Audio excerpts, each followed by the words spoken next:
ShinRobjira. Today we're going to be talking about the Bandai Limited Movie Monster Series Godzilla Store exclusive Godzilla 1984. Or 85. I mean, same suit, so who cares? Holy hat, it's finally happened! Bandai and Toho have finally reissued the 1984 mold from the Memorial Box for public consumption. Yeah, it's not technically a wide release, but semantics. Now, I bet you all have the burning question, what is so different about this figure as compared to the Memorial Box version? Well, all will be revealed very shortly. But first, we need to take a look at this tag, and I really like this tag, even though it's kind of low-resi looking idea. Godzilla 1984, Godzilla 2022, Bandai Movie Monster Series. The upper corner will be sporting the standard Movie Monster Series thingamabobs. Got even more thingamabobs. And since this is a Godzilla store exclusive, we must double sleeve him to keep him nice, safe, and fresh just in case Bandai and Toho take almost another 20 years to reissue this thing. Although at this point I doubt it, but still. Double sleeve method. So what are the differences, Rob? Let us know. About 99% of the differences between these two figures is going to be in paint. Memorial Goji over here is going to have darker colors for his teeth and not so much his eyes, while this guy is going to have some brighter colors for his teeth and a bit darker for his eyes. Same goes with the claws and the toes, and quite obviously the dorsal fin. The other major difference being that the tail isn't fully painted on the Movie Monster series while it is on the Memorial Box. And you know how I feel about that? I don't care. Yep, I'm finally tossing in the towel. I am no longer going to be complaining and moaning and bitching about the lack thereof paint on tails. I've done it for long enough. Clearly, Bandai don't watch my videos unless...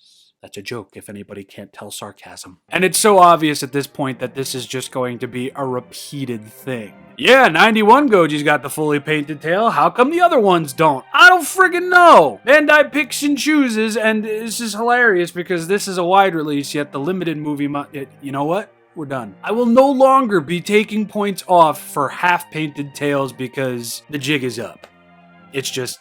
I don't care. Yeah. I mean, I care, but I don't care enough to take points off for it now. So, yeah. Now, beyond the paint, there is a teeny tiny other little difference between these two. It's not by much, but Movie Monster Series 84 is slightly taller. And I really couldn't tell you where the fix is at. The neck might look a little longer, I might be a little insane, they might have done something with the overall body, maybe even the legs, but for the most part, yeah, that's the major difference between these two that I've been able to catch on to so far. We're done. Paint and detail time. Just to get this out of the way now, because I think I forgot to talk about it prior. Yeah, this guy's not going to have the highlights on his titties or on his knees, and I really don't think that's a bad thing at all. Honestly, with how much I complain about paint with Movie Monster Series figures, even I'm a little surprised, but at the end of the day, this guy didn't even need them. This is perfectly fine. No, the paint on this thing, or lack thereof, it still sucks. This is lazy.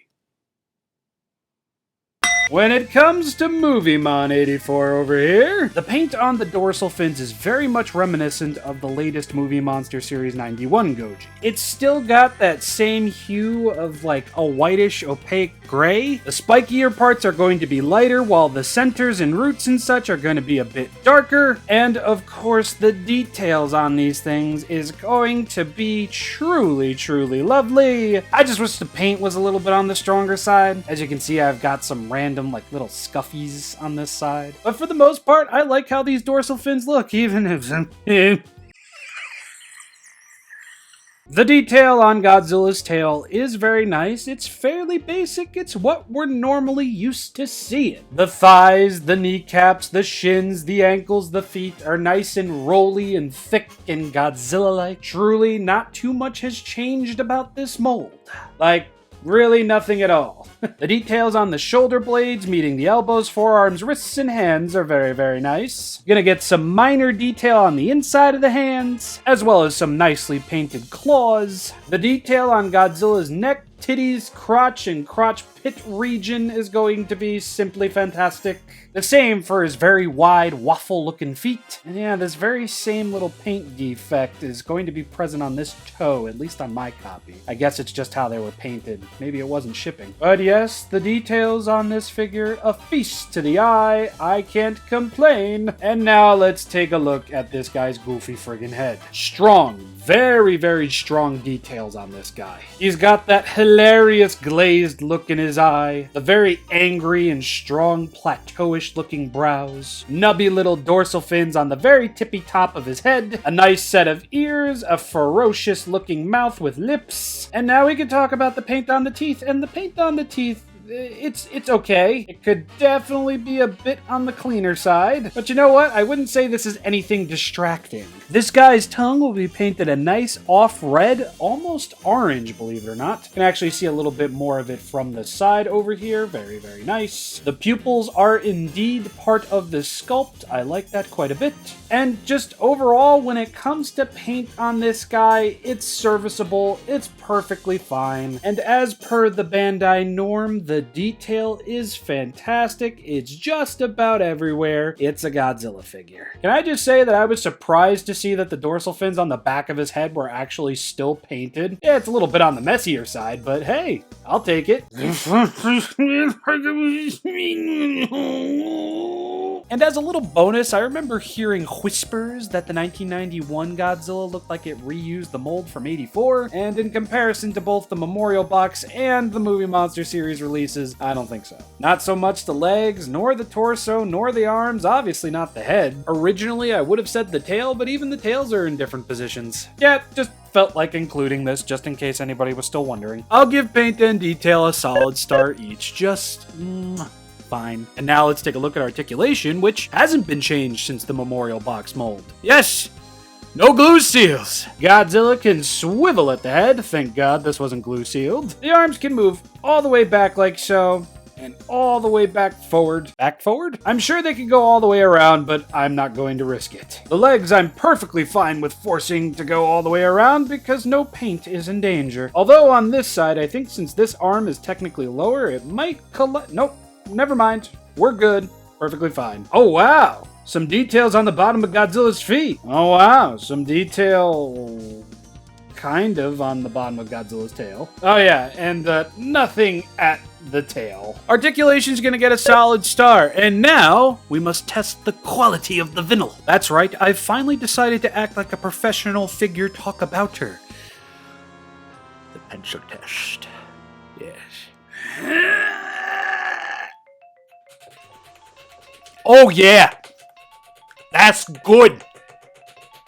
That's some high quality vinyl right there. Ooh!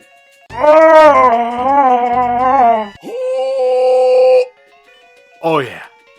Ah, that's some good vinyl. Now let's hear what some crappy vinyl sounds like with the pencil test. Let's take a look at this grossly inferior Godzilla figure and design, Godzilla 1991, and... Right. Uh-huh. As expected. That's shit, that is. I actually don't know where that went. Yes, that was a joke. Despite being a little bit taller than his Memorial Box counterpart for whatever godforsaken reason, this guy is pretty much going to be the same size. Not too much different there. Most of the differences are going to be in the paint. The details might be a wee bit stronger than the original release, but for the most part, this is a nice Godzilla Store exclusive release. Yeah, part of my heart will always wish that Bandai would just go the extra mile for their limited movie monster series releases, but for the most part, I mean, this was a mold that we never thought we'd ever see again. As of January 1st, we would have been a year away from it, like, being 20 years since it was ever made. And that's a big deal, and you know what? I feel the same way about Varen.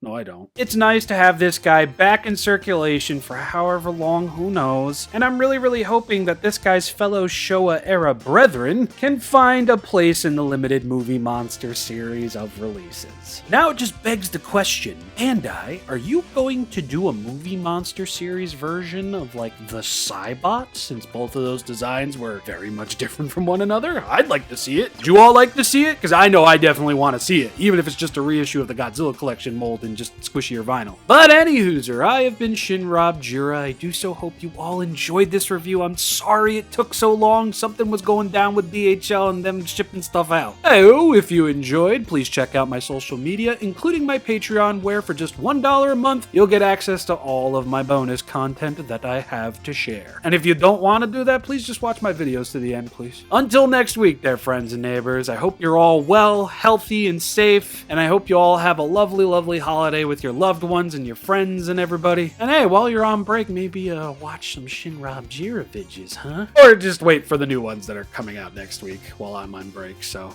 yeah. Bye.